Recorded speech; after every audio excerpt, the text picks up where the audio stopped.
வாப்பாப்பூர்னு பேர் கொண்ட ஒரு கிராமம் இருந்தது. அது உத்தராகண்ட்ல இருந்தது. அதே கிராமத்துல பிரேம்நாத் விவசாயம் பார்த்துக்கிட்டு இருந்தாரு. அப்புறம் அவரோட பையன் பிரவீன் மேகி வியாபாரம் பண்ணிக்கிட்டு இருந்தான். சொல்ல போனா பிரவீன் ஒரு இன்ஜினியர்.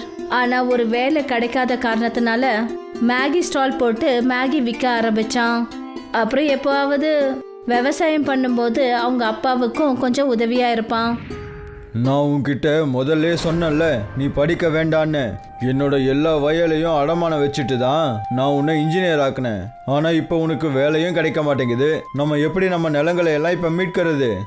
எனக்கு வேலை கிடைக்கலன்னா அதில் என்னோட தப்பு என்ன இருக்குன்னு சொல்லுங்கப்பா. நானும் வேலை கிடைக்க எவ்வளோ கஷ்டப்படுறேன்னு தெரியுமா? ஆனால் நீ இப்போ மேகி வித்துட்டு இருக்க. இதுக்கு பதிலாக நீ சிட்டியில் போய் ஏதாவது ஒரு கடையில் வேலை பார்த்தேன்னா குறைஞ்சபட்சம் உனக்கு நிறைய பணமாவது கிடைக்கும். நம்மளோட வியாபாரம் நம்ம இஷ்டப்படி நடக்கும்பா. நம்ம நினைக்கும் போது திறக்கலாம்.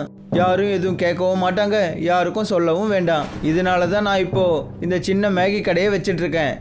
பிரவீனும் அவனுடைய அப்பாவும் பேசிக்கிட்டு தான் இருந்தாங்க. அப்போ அந்த இடத்துக்கு அந்த கிராமத்தோட ஜமீன்தார் தன்னோட பையன் ரகுவை கூட்டிகிட்டு வந்தாரு. அப்புறம் அவர் சொன்னாரு, நான் உங்கள் 2 பேருக்கிட்டையும் தேவையில்லாமல் பேச விரும்பலை. எனக்கு என்னோட பணத்தை கொடுங்க. நான் இங்கேருந்து கிளம்பி போயிட்டே இருக்கேன். அது என்னன்னா ஜமீன்தார் ஐயா, எங்களால் பணத்தை இப்போ ரெடி பண்ண முடியலை. நாங்களும் பணத்தை ரெடி பண்ண எவ்வளவோ முயற்சி பண்ணிகிட்டு இருக்கோம். எனக்கு முன்னாடியே தெரியும் எப்பவும் போல நான் இன்றைக்கும் வெறும் கையோட தான் போவேன்னு. ஆனால் இன்றைக்கி அப்படியெல்லாம் நடக்காது. ரகு, இவங்க வீட்டில் இருக்கிற எல்லா பொருட்களையும் வெளியே எடுத்து வை. ஒரு செருப்பை கூட விட்டுறாத, எல்லாத்தையும் எடு. நீங்கள் சொல்கிற மாதிரியே செய்கிறேன்ப்பா. அவங்களோட சட்டையை கூட இப்போ நான் எடுக்கிறேன் பாருங்க. ரகு வீட்டுக்குள்ள நுழைஞ்சு அவங்க வீட்டையே ஒரு வழி பண்ணிட்டான். அப்புறம் வீட்டில் இருந்த சாமான் எல்லாத்தையும் வெளியில தூக்கி வீசினான். அப்பா, நீங்கள் சொன்னீங்கன்னா நான் இவனோட அந்த மேகி கடையையும் எடுத்துடுறேன். இன்ஜினியர் படிச்சுட்டு நீ மேகி வித்துக்கிட்டு இருக்க, அசிங்கமாக இருக்கு. எடு, அந்த மேகி கடையும் எடுத்துடு. இல்லை இல்லை, அப்படி பண்ணாதீங்க. அப்புறம் எங்களுக்கு ரொம்பவே கஷ்டமாயிடும். நானும் எங்கள் அப்பாவும் பசியிலேயே செத்துடுவோம். அப்படி பண்ணாதீங்க. பிரவீன் எவ்வளவோ கெஞ்சி கேட்டதுக்கு அப்புறம் கூட அவன் சொல்றதை யாருமே கேட்கல.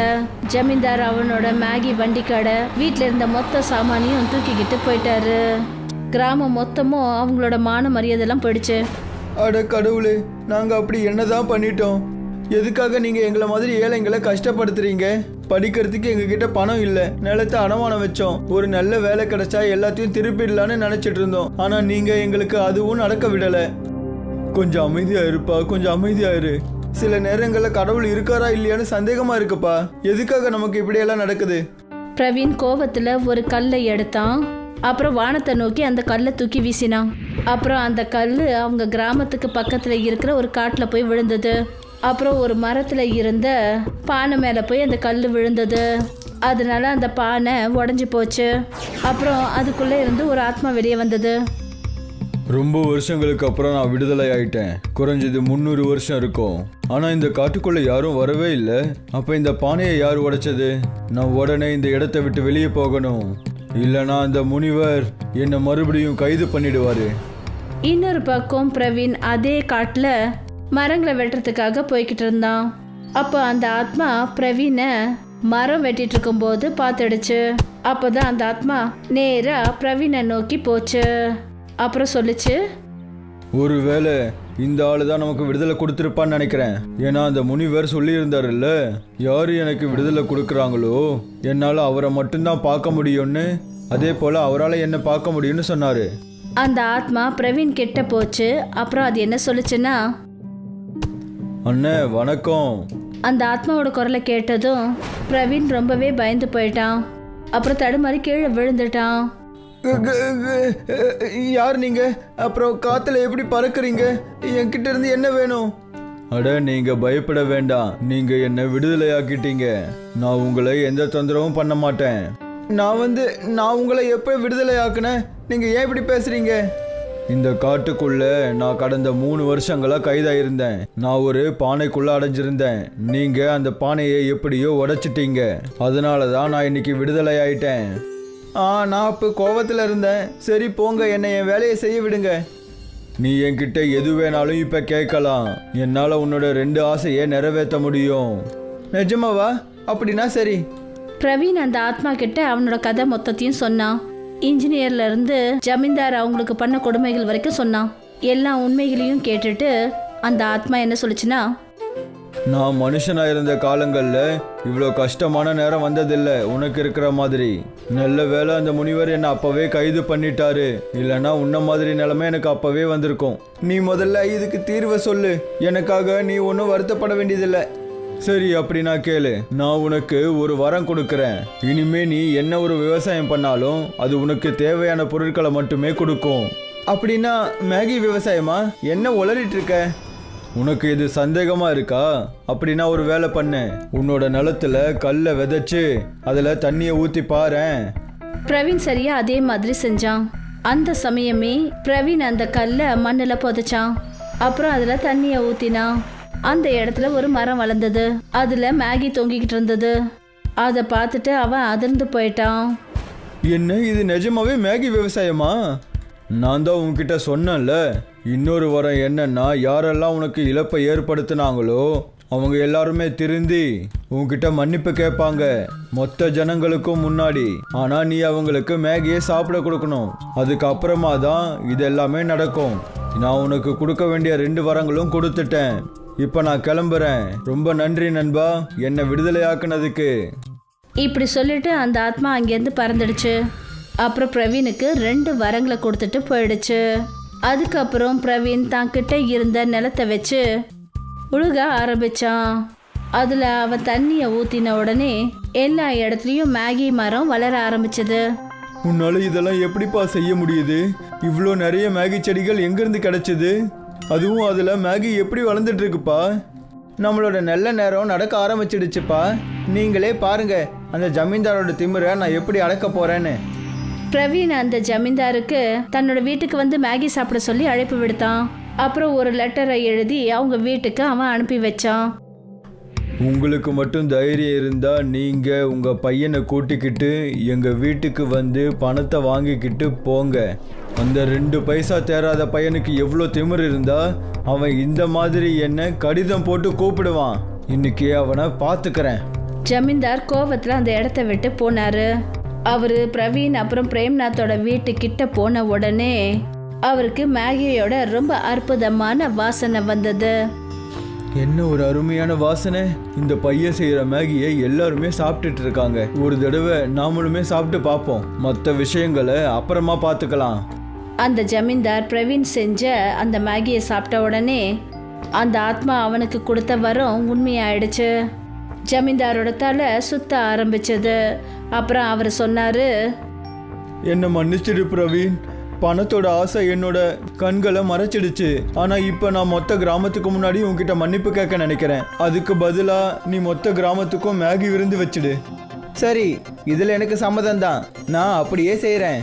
அப்புறம் அதே மாதிரி நடந்தது. ஜமீன்தார் எல்லார் முன்னாடியும் பிரேம்நாத் அப்புறம் பிரவீன் கிட்ட மன்னிப்பு கேட்டாரு. அப்புறம் அவங்களுடைய நிலத்தை அவங்க கிட்டயே திருப்பி கொடுத்தாரு. கிராமத்து ஜனங்க மேகி விவசாயத்தை ஆரம்பிச்சாங்க. இப்ப அந்த கிராமத்துக்கு மேகி விவசாயம் பண்ற கிராமம்னு பேர் வந்தது. ஜனங்க அங்க ரொம்ப சந்தோஷத்தோட வாழ்ந்தாங்க. முக்கத்துக்கு பனைமர தோப்பு இருந்தது. அவரு பனைமரத்துல ஏறி பனங்காய்களை பறிச்சு போடுவாரு. அப்புறம் இந்த பனங்காய்களை கொண்டு போய் வியாபாரி கிட்ட விற்பாரு. பணத்தை வாங்கிட்டு வருவாரு. இங்க பாருங்க தம்பி, பணம் நுங்கு நிறைய கொடுக்கறதுக்கு பாருங்க. மார்க்கெட்ல பணம் நுங்குக்கு டிமாண்ட் அதிகமாயிடுச்சு. சரிங்க சார், நாளையில இருந்து நிறைய பணம் நுங்கு கொடுக்கறதுக்கு முயற்சி பண்றேன். சரிப்பா. முகுந்துக்கும் மயூரிக்கும் ஒரே ஒரு பொண்ணு பேரு மீனா. மீனா, நீ எங்க இருக்க? இவ்வளவு நேரம் இங்கதான் இருந்தா. அநேகமா அவ ஃப்ரெண்ட்ஸுங்க கூட விளையாடுறதுக்கு போயிருப்பா. ஆனா அவளை எதுக்காக தேடுறீங்க? அவ பணம் நுங்கு சாப்பிடணும்னு சொன்னா, அதனால அவளுக்காக பணம் நுங்கு கொஞ்சம் வெட்டி எடுத்துட்டு வந்திருக்கிறேன் பாரு. அப்பதான் மீனா, அடேங்கப்பா, பணனுங்க, இது எல்லாத்தையும் நான் மட்டும் தான் சாப்பிடுவேன். உனக்காக தான் வாங்கிட்டு வந்திருக்கேன், பொறுமையா சாப்பிடு. மழை காலமோ இல்ல வெயில் காலமோ முகுந்த் எந்த ஒரு சமயத்திலையும் பனை மரத்துல ஏறுவாரு. ஒரு நாள் என்ன ஆச்சுன்னா, 2 நாளா இந்த மழை நிக்கிற மாதிரியே தெரியல. கடவுளே, இந்த மழை கொஞ்சம் சீக்கிரமா நிக்கணும். நீங்க மரத்துல ஏறும்போது ஜாக்கிரதையா ஏறுங்க. மரம்லாம் ஈரமாவே இருக்கும். ஜாக்கிரதையா தான் ஏறுறேன். நான் மரம் ஏறத்துக்கு கத்துக்குட்டியா என்ன? நீங்க உறுதியானவர் தெரியும். இருந்தாலும் நீங்க ஜாக்கிரதையா இருங்க. சரிங்க மனைவி மேடம், நீங்க கவலைப்படாதீங்க. நான் இதோ போயிட்டு இதோ வந்துடுவேன். சரிங்க. முகுந்த் பனை மரத்து மேல ஏறிட்டாரு. அவர் ரொம்ப ஜாக்கிரதையா ஒவ்வொரு பனங்காயா வெட்டிக்கிட்டு இருந்தாரு. கொஞ்ச நேரம் ஆயிடுச்சு. அப்பதான் திடீர்னு மீனா அந்த இடத்துக்கு வந்தா. அப்பா! மீனாவோட குரலை கேட்டுட்டு முகுந்தோட கவனம் சிதறிடுச்சு. அப்புறம் அவரு மரத்துல இருந்து வழுக்கி நேரா கீழே விழுந்துட்டாரு. ஆ! அப்பா! மீனா உடனே அங்க இருந்த கிராமத்து ஜனங்களுக்கு குரல் கொடுத்தா. எல்லாரும் அங்கிருந்து ஓடி வந்தாங்க. மாமா! அப்பா கீழே விழுந்துட்டாரு. கிராமத்து ஜனங்கள்லாம் அங்க ஒண்ணு கூடி வந்தாங்க. முகுந்துக்கு ஆபரேஷனும் பண்ணாங்க. ஆனா அவரால் எப்பவுமே அவரோட காலில் நிக்கவே முடியாம போயிடுச்சு. இப்ப என்ன பண்றது? இனிமே என் குடும்பத்தை நான் எப்படி நடத்துவேன் தெரியலையே. நீங்க கவலைய விடுங்க, நிச்சயமா ஏதாவது பண்ணிக்கலாம். அந்த கடவுள் நமக்கு கஷ்டத்தை கொடுத்திருக்காருன்னா நிச்சயமா ஒரு நல்ல வழியையும் காட்டுவாரு. ஆனா எப்படி? நான் இப்ப ஊனமாயிட்டனே. இதுக்கு பதிலா அந்த கடவுள் என்ன கொன்னே இருக்கலாமே. அந்த மாதிரி எல்லாம் சொல்லாதீங்க. நீங்க தான் எங்களோட வாழ்க்கையே. முகுந்தும் மயூரியும் ரொம்ப வேதனையில இருந்தாங்க. இனிமே அவங்களோட எதிர்காலம் எப்படி இருக்குமோன்னு நினைச்சாங்க. கொஞ்ச நாளைக்கு அப்புறம் முகுந்த வீட்டுக்கு கூட்டிட்டு வந்தாங்க. முகுந்தும் மயூரியும் சேர்த்து வச்ச பணம் எல்லாமே முகுந்தோட ட்ரீட்மெண்ட்டுக்கே செலவாயிடுச்சு. நான் போய் எங்கேயாவது வேலை தேடுறேன். நீ வேலைக்கு போறியா? அப்ப வீட்டு வேலை எல்லாம் தனியா எப்படி பாத்துக்குவ? நான் ஏதாவது செய்யறேங்க. நிச்சயமா ஏதாவது ஒரு வேலை இருக்கும். இந்த நிலைமையில கூட என்னால செய்ய முடியும். இல்ல இல்ல, நீங்க ஓய்வெடுங்க. இல்ல மயூரி, நான் உனக்கு என்னைக்கும் சுமையா இருக்க மாட்டேன். இந்த நிலைமையில உங்களால என்ன செய்ய முடியும்? நிச்சயமா ஏதாவது இருக்கும். மறுநாள்ல இருந்து மயூரி வேலை தேடி அலைய ஆரம்பிச்சா. அவ நிறைய கடைகள் அப்புறம் கம்பெனி எல்லாம் ஏறி இறங்கிட்டா. ஆனா அவளுக்கு எங்கேயுமே ஒரு வேலை கூட கிடைக்கல. எனக்கு எந்த ஒரு வேலையும் கிடைக்கலங்க. பேசாம ஏதாவது தொழில் செய்யலான்னு யோசிக்கிறேன். ஆனா என்ன தொழிலு? நான் உனக்கு ஏதாவது உதவி பண்ண முடியுமா? இன்னைக்கு நான் மார்க்கெட்ல பக்கோடா கடைங்களை பார்த்தேன். ரொம்ப கூட்டம் இருக்கு. நானும் நல்லா பக்கோடா செய்வேங்க. நான் ஏன் பக்கோடா வியாபாரம் பண்ணக்கூடாது? அதை செய்யலாமே. ஆனா எல்லாருக்கும் அந்த கடை பக்கோடா தான் ரொம்ப பிடிக்கும். அதனால நீ ஏதாவது புதுவிதமான பக்கோடா செஞ்சாதான் நல்லா இருக்கும். எப்படி புதுசா? அதாவது சைனீஸ் பக்கோடா இருக்கு, அது குழந்தைங்களுக்கு ரொம்பவே பிடிக்கும். அந்த மாதிரி ஏதாவது புதுசா? அந்த மாதிரி ஏதாவதுனா? மீனா நீ சொல்லு, உனக்கு சாப்பிட்றதுக்கு என்னெல்லாம் பிடிக்கும்? எனக்கு மேகி ரொம்ப பிடிக்கும். மேகி பக்கோடா எப்படி இருக்கும்? மேகில பக்கோடா கூட செய்வாங்களா என்ன? ஆ, அதுவும் ரொம்ப மொறுமொறுன்னு. போ மீனா, ஓடி போய் ஒரு மேகி பாக்கெட் வாங்கிட்டு வா. மீனா மேகி வாங்கறதுக்காக போயிட்டா. கொஞ்ச நேரத்துக்கு அப்புறமா 2 மேகி பாக்கெட் வாங்கிட்டு வந்தா. மீனா மேகிய வேக வச்சா. அப்புறம் அதை அவ காய வச்சு அதுல கொஞ்சம் அவ மசாலாவை சேர்த்து கடாயில மேகி பக்கோடாவை பொரிக்க ஆரம்பிச்சா. மீனா அவங்க அம்மாவோட கையையே பார்த்துக்கிட்டே இருந்தா. மேகி பக்கோடா பொரிச்சு வெளியே வந்த அடுத்த நிமிஷமே மீனா உடனே ஒரு பக்கோடாவை எடுத்தா. அத அவ வாயில போட்டுக்கிட்டா. ஏ சூடா இருக்கு. ரொம்ப சுவையா இருக்குமா. வாவ். மீனா ஒரு பக்கோடாவை கொண்டு வந்து அவங்க அப்பா கிட்டயும் கொடுத்தா. இது உண்மையிலேயே ரொம்ப டேஸ்டியா இருக்கு. ஆ, நான் தான் சொன்னேன்ல இது ரொம்ப சுவையா இருக்கும்னு. இந்த மேகி பக்கோடா மார்க்கெட்ல விக்கும்ல. ஆ, நிச்சயமா இது நெருப்ப போல பரவும். இத கேட்டுட்டு மயூரி சந்தோஷப்பட்டா. கொஞ்ச நாளைக்கு அப்புறம் மயூரியும் முகுந்தும் சேர்ந்து மார்க்கெட்ல மேகி பக்கோடா ஸ்டால போட்டாங்க. இது என்ன ஆண்டி? மேகி பக்கோடா? மேகில பக்கோடாவா? ஆமா. எனக்கு ஒரு பிளேட் கொடுங்க. ஆ, இந்தாடா கண்ணு. மயூரி அந்த பொண்ணுக்கு மேகி பக்கோடா கொடுத்தா. வாவ், எவ்வளவு டேஸ்டியா இருக்கு. இது வரைக்கும் இப்படி ஒரு பக்கோடாவை நான் சாப்பிட்டதே இல்ல. அந்த பொண்ணை பார்த்துட்டு இன்னும் நிறைய பேர் மயூரியோட மேகி பக்கோடாவை சாப்பிட்டாங்க. ஆண்டி, இது ரொம்ப சூப்பரா இருக்கு. முகுந்த் மயூரிக்கு மேகி பக்கோடா பொரிக்கிறதுல உதவி செஞ்சாரு. அவரு பாவம் ஊனமா இருந்தாரு. முதல் நாளே மயூரிக்கும் முகுந்துக்கும் நல்ல வருமானம் வர ஆரம்பிச்சிடுச்சு. அவங்க ரொம்ப சந்தோஷத்தோட வீட்டுக்கு திரும்பி வந்தாங்க. நான் நினைக்கவே இல்ல நமக்கு இப்படி ஒரு நல்ல வருமானம் வரும்னு. இந்த கஷ்டத்திலயும் நமக்கு கிடைச்ச ஒரே சந்தோஷம் இதுதான். அப்பா, நீங்க கவலையே படாதீங்க. நம்மளோட எல்லா கஷ்டமும் சீக்கிரமா போயிடும். நீங்களும் சரியாயிடுவீங்க. அவங்களோட மொத்த குடும்பத்துக்கும் ஒரு நம்பிக்கையான பிடிப்பு ஏற்பட்டது. எல்லாரும் சேர்ந்து உழைச்சி ரொம்ப முயற்சி பண்ணாங்க. அவங்களோட மேகி பக்கோடா வியாபாரமும் நல்லபடியா போயிட்டு இருந்தது. கஸ்டமர்ஸ் எல்லாம் கூட்டமா வர ஆரம்பிச்சாங்க. அப்புறம் கூடவே அவங்களோட வருமானமும் அதிகமா வர ஆரம்பிச்சது. அவங்களோட மேகி பக்கோடா சீக்கிரத்துல ஃபேமஸ் ஆயிடுச்சு. அவங்களோட வருமானமும் பெருக ஆரம்பிச்சதுனால முகுந்துக்கு ஒரு நல்ல ட்ரீட்மெண்ட் ஆரம்பிச்சிடுச்சு. இந்த ட்ரீட்மெண்ட் மூலியமா முகுந்த் சார் நீங்க நடப்பீங்கன்ற நம்பிக்கை எனக்கு இருக்கு. கொஞ்சம் செட் ஆஃப் சர்ஜரி பண்ண வேண்டியது இருக்கும். ஏன்னா இந்த ட்ரீட்மெண்ட்டுக்கு உங்க பாடி நல்ல விதமா ரெஸ்பான்ஸ் பண்ணுது. இந்த விஷயமும் மொத்த குடும்பத்துக்கும் ஒரு நல்ல விஷயமா இருந்தது. 6 மாசத்துக்கு அப்புறமா இன்னைக்கு மயூரி மேகி பக்கோடாக்கு பெரிய கடை ஓபன் பண்ணா. அப்புறம் இந்த சந்தோஷத்தை விட பெரிய சந்தோஷம் முகுந்த் கொடுத்தாரு. அவரு இன்னைக்கு கொஞ்ச நேரத்துக்கு கொஞ்சம் தடுமாறி எழுந்து நின்னாரு. இதுல இருந்து என்ன தெரியுதுன்னா, இன்னும் கூடிய சீக்கிரத்துல தன்னோட காலில் எழுந்து நிப்பாருன்னு தோணுது. அப்புறம் இதெல்லாம் அவங்களுடைய மேகி பக்கோடாவோட அற்புதத்தால நடந்தது. இதுக்கு அப்புறமாவும் இந்த மேகி பக்கோடா தூள் கலப்புங்க. ஷவுகத் மியாவோட ஒரு பிரியாணி கடை இருந்தது. ஜனங்க ரொம்ப ஆர்வமா அவங்க கடை பிரியாணியை சாப்பிடுவாங்க. வாவ் ஷவுகாரண்ண, பிரியாணி சூப்பரா இருக்கு. நன்றி நன்றி. பிரியாணியோட டேஸ்டும் ரொம்ப நல்லா இருந்தது. அதனால அவங்களுக்கு வருமானமும் நல்லா வந்துட்டு இருந்தது. ஷவுகத் மியா மாசத்துக்கு 20,000 ரூபாய் பணம் தன்னோட அம்மா கையில கொடுத்துருவாரு. இங்க பாருப்பா, இப்போ உனக்கு நல்லபடியா வருமானமும் வந்துகிட்டு இருக்கு. அதனால உனக்கு சீக்கிரத்துல நிக்கா பண்ணலான்னு நினைக்கிறேன். அது மட்டும் இல்லாம நானும் எத்தனை நாளைக்கு தான் இந்த வீட்டையும் இந்த குடும்பத்தையும் நடத்திட்டு இருக்க முடியும் சொல்லு. உனக்கு நிக்கா முடிஞ்சாதான் நதீமுக்கும் நிக்கா பண்ண முடியும். ஐயோ அம்மி, எனக்கு இன்னும் கல்யாண வயசு ஆகல. முதல்ல நீங்க அண்ணனுக்கு நிக்கா பண்ணுங்க. சரி சரி அம்மா, உங்களுக்கு எந்த பொண்ணு பிடிச்சிருக்கோ அந்த பொண்ணு நான் கல்யாணம் பண்ணிக்கிறேன். அப்படி போட அருவால, இதத்தான் நான் எதிர்பார்த்தேன் ஷவுகத்தண்ண.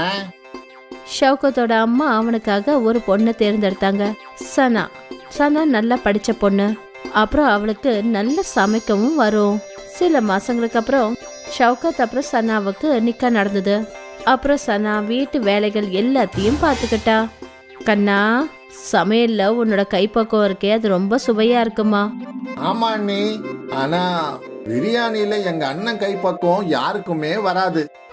அது என்னமோ உண்மைதான். அவர் கையால செஞ்ச பிரியாணி சாப்பிட்டதுக்கு அப்புறம் தானே அது எப்படி இருக்குன்னு என்னால சொல்ல முடியும். அண்ணே, இன்னைக்கு எல்லாருக்கும் பிரியாணி கொண்டு வாங்கப்பா. கறிப்பா கொண்டு வரேன். ஷவுகத்தோட பிரியாணி ரொம்ப ஃபேமஸா இருந்தது. அவர் எப்பெல்லாம் பிரியாணி செய்யறாரோ பிரியாணியோட வாசனை அக்கம் பக்கம் எல்லாம் சுத்திக்கும். ஜனங்க அதை கவர்ந்து வந்துருவாங்க. என்னப்பா, பிரியாணி ரெடி ஆயிடுச்சா? இல்லங்க அண்ணே, இன்னும் 10 நிமிஷம் ஆகும். சரி சரி, நான் இங்கேயே நிக்கிறேன். கஸ்டமர்ஸ் எல்லாம் ஷவுகத்தோட பிரியாணிக்காக காத்துக்கிட்டு இருப்பாங்க. இது வரைக்கும் எல்லாமே நல்லபடியா தான் போயிட்டு இருந்தது. இந்த அம்சத் மியா தேவையில்லாம உட்காந்துக்கிட்டே நம்ம உழைப்ப சாப்பிடுறாரு. நான் ஏதாவது பண்ணியே ஆகணும். நானும் விலைய குறைச்சிக்கிறேன். ஷவுகத்தும் பிரியாணியோட விலையை குறைச்சி 80 ரூபாவா ஆக்கிட்டாரு. தினமும் நாம இந்த கடையில தான் பிரியாணி சாப்பிடுறோம். வாங்க இன்னைக்கு அந்த புது கடையில போய் பிரியாணி சாப்பிடுவோம். சரி. நிறைய கஸ்டமர்ஸ் புது பிரியாணி டேஸ்ட்டை தேடி அம்சதோட கடைக்கு போக ஆரம்பிச்சாங்க. ஆனா அம்சதோட கையில ஒரு தனி மாயமே இருந்தது. ஒரு முறை அவருடைய பிரியாணி சாப்பிட்டா போதும், அவங்க அதே கடைக்கு தான் திரும்பி வருவாங்க. நேத்து நான் பிரியாணி சாப்பிட்டேன்ல, அதே கடைக்கு போய் பிரியாணி சாப்பிடுவோம். நிச்சயமா அந்த பிரியாணியை மறக்கவே முடியாது. மெல்ல மெல்ல ஷவுகத்தோட கஸ்டமர் குறைய ஆரம்பிச்சுக்கிட்டே இருந்தாங்க. இந்த மாதிரி கொஞ்ச நாளைக்கு தான் நடக்கும்னு நினைக்கிறேன். அம்சத்தோட கடை புது கடை, அதனாலதான் ஜனங்க புது டேஸ்ட்டை தேடி அங்க போறாங்க. கொஞ்ச நாளைக்கு அப்புறமா என்னோட கஸ்டமர் திரும்பி வருவாங்க. ஷவுகத் தனக்கு தானே இது மாதிரி சொல்லி சமாதானப்படுத்திக்கிட்டாரு. ஆனா அவரோட தொழில அவருக்கு நஷ்டம் ஏற்பட்டுக்கிட்டே இருந்தது. அப்புறம் அவர் வீட்டுல கூட எப்ப பார்த்தாலும் கவலையோடவே இருப்பாரு. என்னப்பா ஆச்சு ஷவுகத், நீ ஏன் இவ்வளோ கவலையா இருக்க? நான் என்னன்னு சொல்றதுமா, என் கடைக்கு பக்கத்திலேயே இன்னொரு பிரியாணி கடையை திறந்துட்டாங்க. மெல்ல மெல்ல என்னுடைய கஸ்டமர்ஸ் எல்லாம் அங்கே போறாங்க. இப்படியே போயிட்டு இருந்ததுன்னா ஒரு நாள் நான் கடையை மூட வேண்டிய சூழ்நிலை ஏற்பட்டாலும் ஏற்படலாம். அப்படியெல்லாம் எதுவும் நடக்காது கண்ணா, அந்த அல்லாஹ் இருக்காரு. அநேகமா இது கொஞ்ச நாளைக்கு தான் நடக்கும்னு நினைக்கிறேன். நானும் அப்படிதாம்மா நம்பிக்கிட்டு இருக்கேன். ஷவுகத் ரொம்ப கவலையா இருந்தாரு. அப்புறம் இந்த விஷயம் மொத்த குடும்பத்துக்கும் ரொம்ப கஷ்டமா இருந்தது. அன்னைக்கு ராத்திரி ஷவுகத் கிட்ட சனா எல்லா விவரங்களையும் கேட்டா. விலை கம்மியா இருக்கிறதுனால கஸ்டமர்ஸ் எல்லாம் இன்னொரு கடைக்கு போறாங்கன்னா நாமளும் ஏன் விலைய கம்மி பண்ணக்கூடாது? நாம எப்படி விலையை குறைக்க முடியும் சனா? ஒரு பிரியாணி தயார் பண்றதுக்கு 50 ரூபாய் ஆயிடுதே. அத நாம 80 ரூபாய்க்கு வித்துக்கிட்டு இருக்கோம். வெறும் 30 ரூபாய் தான் இதுல நம்மளுக்கு லாபம் கிடைக்குது. அப்புறம் இதையும் குறைச்சிட்டா வீட்டு செலவை நாம எப்படி சமாளிக்கிறது? அப்போ பிரியாணி செய்யறதுக்கு நாம வாங்குற பொருள் விலை கம்மியான பொருளை வாங்க கூடாதுங்களா? பிரியாணிக்கு நாம யூஸ் பண்ற அரிசி தான் காஸ்ட்லியானது. அதுவும் இல்லாம பாசுமதி அரிசி எப்படி கம்மியான விலைக்கு கிடைக்கும்? ம் அப்புறம் பாசுமதி அரிசிய நான் சாதா அரிசியா மாத்திரக்கூடாது இல்லையா? ஒருவேளை நம்ம பாஸ்மதி ரைஸ்க்கு பதிலா வேற ஏதாவது போட்டோம்னா? அப்படின்னா அதாவது மேகி மூலமா நிறைய வித்தியாசமான உணவுகளை செய்யலாம். அப்படி நாம மேகி பிரியாணி செஞ்சோம்னா நம்மளோட செலவும் ரொம்ப கம்மியாகும். மேகி பிரியாணியா? இத நான் முதல் தடவையா கேள்விப்படுறேன். இப்பெல்லாம் வித்தியாசமான பொருள் தான் விற்கப்படுது. ஒரு முறை முயற்சி தான் பண்ணி பார்ப்போமே. சரி, இப்போதைக்கு ஒன்றும் பெருசா போறது இல்ல, அதையும் செஞ்சு பாப்போமே. மறுநாள் ஷவுகத் எப்பவும் போல பிரியாணிய செஞ்சாரு. ஆனா இந்த முறை அவரு பாஸ்மதி ரைஸ்க்கு பதிலா மேகியை போட்டாரு. மேகி பிரியாணி சீக்கிரமா ரெடி ஆயிடுச்சு. அப்புறம் அதுக்கான செலவடக்கமும் கம்மியா இருந்தது. அதனால ஷவுகத்தும் விலைய 50 ரூபான்னு குறைச்சிட்டாரு. வெளியே அவரு பெரிய போர்டை போட்டுட்டாரு, மேகி பிரியாணி 50 ரூபான்னு. ஆமா, இந்த மேகி பிரியாணின்றாங்களே, என்னது இது? மேகினாலும் என்னன்னு தெரியும், பிரியாணினாலும் என்னன்னு தெரியும். ஆனா மேகி பிரியாணி இந்நாள் வரைக்கும் சாப்பிட்டது கிடையாது. சரி வா, இன்னைக்கு அதையும் சாப்பிட்டு பாப்போம். மேகி பிரியாணின்னு பேரை படிச்சதுமே நிறைய கஸ்டமர்ஸ் அவரோட பிரியாணி சாப்பிட்றதுக்கு வந்தாங்க. வாவ் வாவ், ரொம்ப சூப்பரா இருக்கு. இது போல மேகி பிரியாணி நான் இது வரைக்கும் சாப்பிட்டதே இல்ல. அது ஏன்னா இது வெறும் மேகி கிடையாது, மேகி பிரியாணி. வா வண்ண, இது மாதிரி சுவையை எங்கேயும் டேஸ்ட் பண்ணதே இல்ல. நன்றி நன்றி. ஜனங்க ஷவுகத்தோட பிரியாணிய ரொம்ப பிடிச்சு சாப்பிட ஆரம்பிச்சாங்க. அன்னைக்கு ஷவுகத்தோட கடையில கஸ்டமர் கூட்டம் அதிகமா இருந்தது. அண்ணா, மேகி பிரியாணின்றது அரிசியில செய்யற பிரியாணியை விட சூப்பரா இருக்கு. இன்னையில இருந்து நாம தினமும் மேகி பிரியாணியே சாப்பிடுவோம். ஷவுகத் ரொம்ப சந்தோஷத்தோட வீட்டுக்கு போனாரு. அப்புறம் அவரு இந்த சந்தோஷமான விஷயத்த தன்னோட மனைவி கிட்ட சொன்னாரு. அப்புறம் அவ்வளவு சந்தோஷப்பட்டா. அந்த மாசம் ஷவுகத்துக்கு நல்ல ஒரு வருமானம் வந்தது. மாச கடைசியில ஷவுகத் தன்னோட அம்மா கிட்ட 40,000 ரூபாய் கொடுத்தாரு. இவ்ளோவா? ஆமாங்கம்மா, சனாவோட Maggi biryani idea work out ஆயிடுச்சு. டபுள் வருமானம் வர ஆரம்பிச்சிடுச்சு. மறுபடியும் ஒரு முறை ஷவுகத்துக்கு சந்தோஷம் திரும்ப வந்துருச்சு. அவரோட கஷ்டங்கள்லாம் நிவர்த்தி ஆயிடுச்சு. ஏன்னா அவரோட வியாபாரம் அதிகமாக ஆரம்பிச்சது. மேகி பிரியாணி ரொம்ப ஃபேமஸ் ஆயிடுச்சு.